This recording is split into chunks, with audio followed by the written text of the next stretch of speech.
Social media ప్రభావం ఈ కేవలం గ్రామాలు, పట్టణాలు, జిల్లాలు, రాష్ట్రాలు అనే కాదు, దేశంలో ప్రపంచం మొత్తం కూడా సోషల్ మీడియా చుట్టూనే తిరుగుతుంది. దీనికి ప్రధాన కారణం ఏంటంటే ఈ దేశంలో కానీ, రాష్ట్రంలో కానీ, ప్రపంచంలో కానీ మీడియా ఛానళ్ళు, పేపర్లు కానీ, అదేవిధంగా టీవీ ఛానళ్ళు ప్రధానమైనవి ఏవైతే ఉన్నాయో ఆ టీవీ ఛానళ్ళు కానీ, పేపర్లు కానీ కొన్ని కులాల కోసం, కొన్ని పార్టీల కోసం, కొన్ని ప్రాంతాల కోసం, కొన్ని మతాల కోసం మాత్రమే పనిచేయడం జరుగుతుంది. కానీ సోషల్ మీడియా మాత్రం ప్రపంచంలోని అందరి వ్యక్తులకు అతి తక్కువ సమయంలో సమాచారం చేర్చడమే లక్ష్యంగా పనిచేస్తుంది. ఇక్కడ కులం, మతం, ప్రాంతం, వర్గం, విభేదం అనే తేడా లేకుండా సోషల్ మీడియాలో సమాచార పంపిణీ, సమాచారాన్ని సేకరించడం, అదే సమాచారాన్ని ప్రపంచానికి అందించడమే లక్ష్యంగా పనిచేయడం జరుగుతుంది. అదేవిధంగా అదే సమయంలో దశాబ్దాల క్రితం ఏర్పడినటువంటి టీవీ ఛానళ్ళు కావచ్చు, పేపర్లు కావచ్చు, ఒక కులం కోసం, ఒక పార్టీ కోసం, ఒక పార్టీని అధికారంలోకి తీసుకురావడం కోసం, ఒక పార్టీని అధికారం నుంచి దించడం కోసం, ఒక ప్రాంత ప్రజలు కానీ, ఒక కులానికి సంబంధించిన ప్రజల కోసం కానీ, ఒక రాజకీయ నాయకుల కోసం కానీ పనిచేయడం జరుగుతుంది. సోషల్ మీడియా మాత్రం ఇవేమీ చూడడం లేదు. అతి తక్కువ సమయంలో అత్యధిక మందికి తమకు తెలిసిన సమాచారాన్ని చేరవేయడమే పనిగా పెట్టుకున్నాయి. కాబట్టి సోషల్ మీడియా పైన రోజు రోజుకి ఈ దేశంలో కానీ, రాష్ట్రంలో కానీ, ప్రపంచం నలుమూలకు సోషల్ మీడియానే సమాజం అంతా నమ్మడం జరుగుతుంది. సోషల్ మీడియాలో వచ్చే సమాచారాన్ని ఫోన్ల ద్వారా ఎప్పటికప్పుడు తెలుసుకోవడం జరుగుతుంది. కానీ వార్తల్ని చూడడం కానీ, పేపర్ని చదవడం కానీ పూర్తిగా చాలా వరకు తగ్గించడం జరిగింది సమాజానికి. ప్రధాన కారణం ఏంటంటే పేపర్లు కానీ, టీవీలు కానీ కొన్ని ప్రాంతాల కోసం, వర్గాల కోసం, కులాల కోసం, కొంతమంది నాయకుల కోసం పనిచేయడం, వారికి వత్తాసు పలుకుతూ వార్తలు రాయడం, వారికి వత్తాసు పలుకుతూ వార్తలను ప్రజెంటేషన్ చేయడం, వాళ్ళకి ఇష్టం లేని వ్యక్తుల గురించి ఆ అవసరం ఉన్నా లేకున్నా, అవినీతి అక్రమాలు చేసినా చేయకున్నా, వాళ్ళ వ్యక్తిత్వాన్ని, వాళ్ళ కుటుంబాన్ని, వాళ్ళ ఇంట్లోని మహిళల వ్యక్తిత్వాలను దెబ్బతీసేలా వార్తలను ప్రచురిస్తూ వాళ్ళని రాజకీయాల నుంచి గద్దెదించే ప్రయత్నం చేయడం జరుగుతుందంటే తెలంగాణ సమాజం కానీ, భారతదేశంలోని సమాజం కానీ, ఈ ప్రపంచంలోని ప్రజలందరూ కూడా గమనించడం జరిగింది. అందులో భాగంగానే సోషల్ మీడియాలో ఇలాంటి కుట్రలు, కుతంత్రాలు, కొన్ని ప్రాంత వర్గ విభేదాలకు సంబంధం లేకుండా ఈ ప్రపంచానికి తమకు తెలిసిన సమాచారాన్ని చేరవేయడమే లక్ష్యంగా పనిచేస్తుంది. కాబట్టి సోషల్ మీడియాని నమ్మడం జరుగుతుంది. సోషల్ మీడియాని ప్రపంచం ఎప్పుడైతే నమ్మడం ప్రారంభించిందో, వాటి వినియోగం, వాటిని చూడడం ప్రారంభించిందో, సోషల్ మీడియా ప్రభావం అనేది ప్రపంచం నలుమూలలకి, గ్రామాలు, పల్లెలు, పట్టణాలు, గూడాలు, చెంచు పెంటలు అనే తేడా లేకుండా సోషల్ మీడియా విస్తరించడం జరుగుతుంది. అందులో భాగంగానే రాజకీయ పార్టీలు కూడా ప్రధానంగా ఉన్నటువంటి టీవీ ఛానళ్ళు, పేపర్ల పైన ఆధారపడకుండా గతంలో వాటిపైనే ఆధారపడడం జరిగింది. ఇప్పుడు ప్రధానంగా సోషల్ మీడియా పైన ఆధారపడడం జరుగుతుంది. యూట్యూబ్లు, ఇన్స్టా, ఫేస్బుక్ తదితర సామాజిక మాధ్యమాల ద్వారా, సోషల్ మీడియా ద్వారా వీటిపైన ప్రచారం చేసుకుంటూ ఎన్నికల్లో గెలవడం అనేది ప్రారంభించడం జరిగింది. 2014 ఎన్నికల సమయంలో బీజేపీకి ఏ టీవీ ఛానల్ కానీ, ఏ పేపర్ కానీ ప్రధానంగా మద్దతు ఇవ్వలేదు. కానీ సోషల్ మీడియా ద్వారానే నరేంద్ర మోడీ మొట్టమొదటిసారిగా ప్రధానమంత్రి కావడం జరిగింది. 2019 ఎన్నికల్లో మరోసారి కూడా సోషల్ మీడియానే బీజేపీకి ప్రధాన అస్త్రంగా పనిచేయడం జరిగింది. ఈ రెండు ఎన్నికలను చూసినటువంటి కాంగ్రెస్ కావచ్చు, ఎస్పీ కావచ్చు, బీఎస్పీ కావచ్చు, ఇతర ప్రాంతీయ పార్టీలు ఏవైతే ఉన్నాయో ప్రాంతీయ పార్టీలు అన్ని కూడా సోషల్ మీడియా వినియోగంతోనే బీజేపీ అంచెలంచెలుగా భారతదేశంలోని నలుమూలలకు వెళ్ళడం జరిగింది. కాబట్టి మనం కూడా సోషల్ మీడియాని వినియోగించుకోవాలని నిర్ణయించుకోవడం జరిగింది.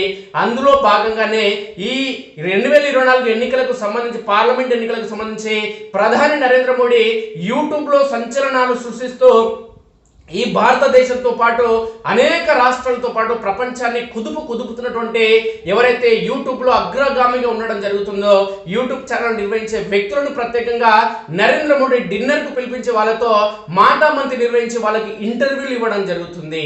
ఈ తంతును చూసినటువంటి కాంగ్రెస్ అగ్రనేత రాహుల్ గాంధీ కూడా పెద్ద పెద్ద టీవీ ఛానళ్ళు, పెద్ద పెద్ద పేపర్ల వాళ్ళకి ఇంటర్వ్యూ ఇవ్వకుండా యూట్యూబ్ ఛానల్ వాళ్ళకి ఇంటర్వ్యూలు ఇవ్వడం జరుగుతుందంటే సోషల్ మీడియా యొక్క ప్రభావం ఏ విధంగా ప్రజలపైన ఉంది, సోషల్ మీడియా యొక్క ప్రభావాన్ని ఈ దేశ ప్రజలు కానీ, ఈ దేశ రాజకీయ నాయకులందరూ కూడా గుర్తించడం జరిగింది. కాబట్టి సోషల్ మీడియా ప్రభావం అనేది రోజు రోజుకు పెరుగుతుంది.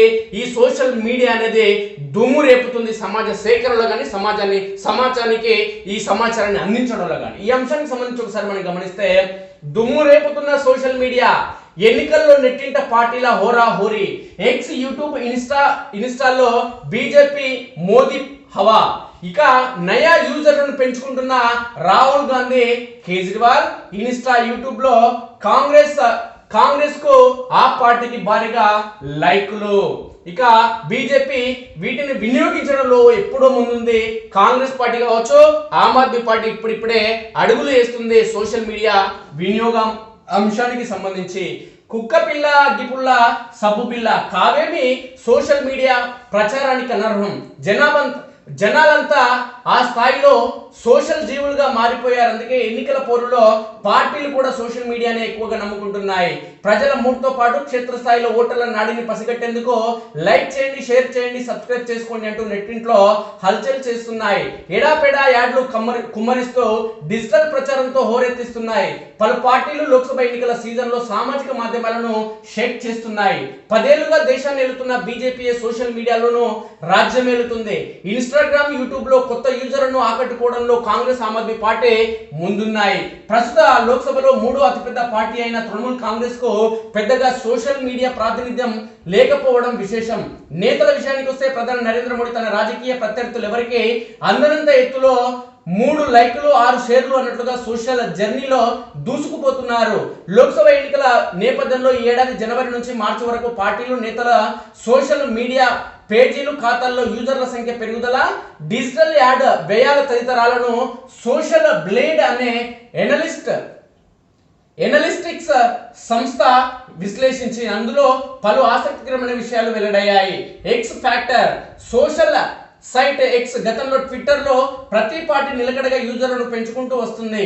బీజేపీ ఎక్స్ ఖాతాకు గత 3 నెలల్లో 4 లక్షల పైచిలకు యూజర్లు జైకొట్టారు. కాంగ్రెస్ 2.37 లక్షల కొత్త యూజర్లను సాధించింది.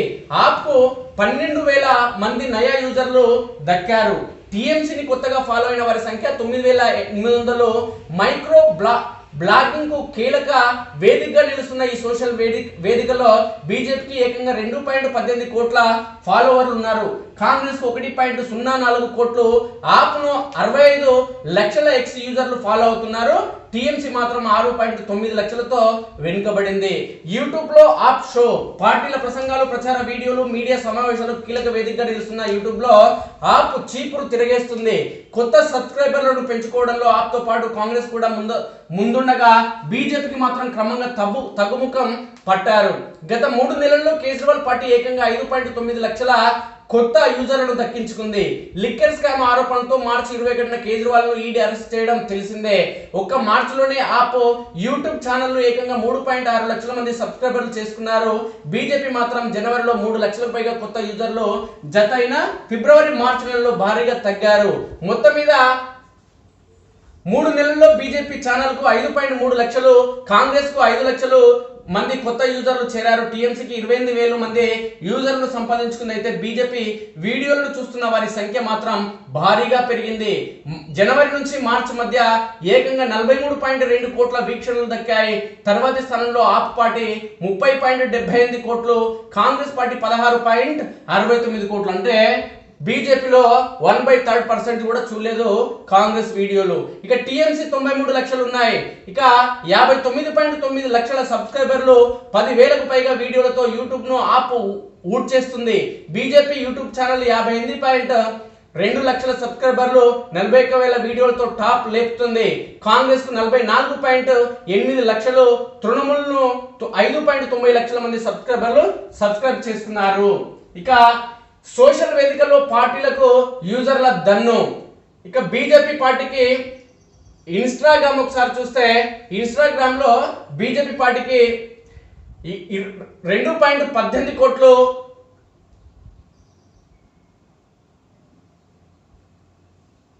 మొత్తం ఉన్నది, యూజర్లు ఉన్నది. ఇక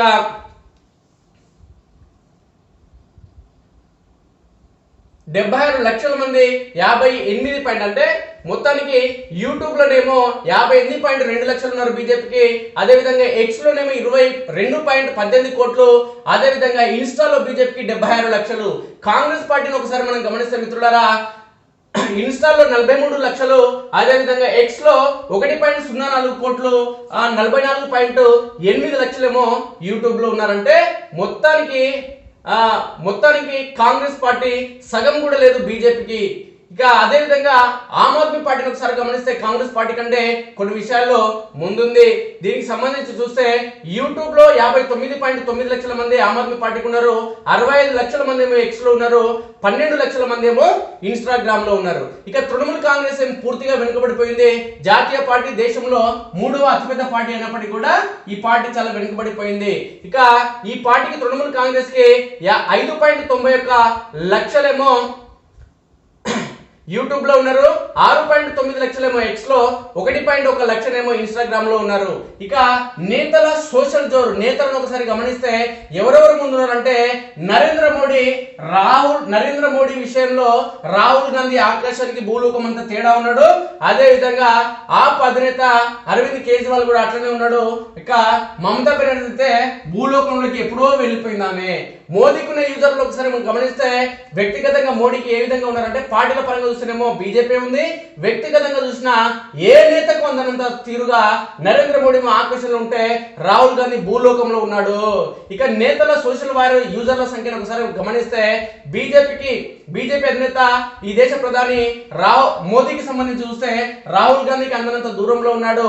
ఇక ఇన్స్టాగ్రామ్ లో మోదీకి 8.85 కోట్ల మంది, అదే విధంగా యూట్యూబ్ లో 9.93 కోట్లు, అదే విధంగా ఎక్స్ లో 9.93 కోట్లు, అదే విధంగా యూట్యూబ్ లో 2.29 కోట్లు ఉన్నారు మోదీకి. ఇక రాహుల్ గాంధీకి చూస్తే 68 లక్షలేమో ఇన్స్టాగ్రామ్ లో, అదే విధంగా ఎక్స్ లోనేమో 2.54 కోట్లు, అదే విధంగా యూట్యూబ్ లోనేమో 44.7 లక్షల మంది. కేజ్రీవాల్ చూస్తే ఎక్స్ లో కేజ్రీవాల్ కు చాలా ఎక్కువ మంది ఉన్నారు, రాహుల్ గాంధీ కంటే ఎక్కువ అరవింద్ కేజ్రీవాల్ కే ఉన్నారు. అయితే మోదీకి అరవింద్ కేజ్రీవాల్ కి చాలా తేడా ఉంది. ఇక అరవింద్ కేజ్రీవాల్ కి యూట్యూబ్ లోనేమో 2.74, అదే ఎక్స్ లోనేమో 2.74 కోట్ల మంది, యూట్యూబ్ లోనేమో 7.5 లక్షల మంది, అదే విధంగా ఇన్స్టాగ్రామ్ లోనేమో 22 లక్షల మంది. మమతా బెనర్జీ ఒకసారి మనం గమనిస్తే ఈమె అత్యంత వెనుకబడి ఉంది, 74 లక్షలేమో యూట్యూబ్ లో, అదే విధంగా ఎక్స్ లో 3.84 లక్షలు, అదే విధంగా ఇన్స్టాగ్రామ్ లో 7.5 లక్షల మంది ఫాలోవర్లు ఉన్నారు. దీనికి సంబంధించిన వార్త చూస్తే మిత్రులారా, మొత్తానికి ఎదురులేని మోదీ సోషల్ మీడియా వేదిక పైన దేశంలో సోషల్ మీడియా వేదిక ఏదైనా దేశంలోనే కాక ప్రపంచంలోనే తిరుగులేని నాయకుడిగా మోదీ దుమ్ము రేపుతున్నారు.